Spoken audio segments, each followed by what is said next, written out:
how to sell and buy a property at the same time. So let's say you're in your home and you like it, but you don't love it. Maybe you need to upgrade and get a bigger home, or maybe you need to downsize and move into a smaller condo. It's very difficult to be able to sell and buy within the same market if you need those proceeds in order to buy that new property.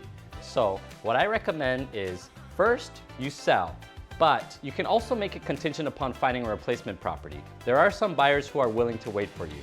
Or if you don't want to make it contingent upon buying a replacement property, you can sell it and you can ask them for a up to 60-day rent back. And sometimes those buyers are willing to let you stay in your home after closing for free.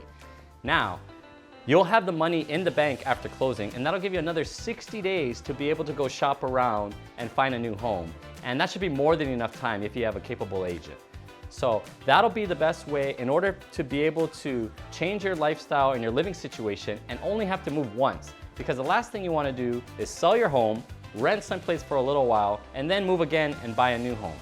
And so whenever you want to switch up your living situation, the timing of the market really doesn't matter, because while you may be making money on one side, it may be harder on the other side, whether it's selling or buying, whether you're in a buyer's market or a seller's market.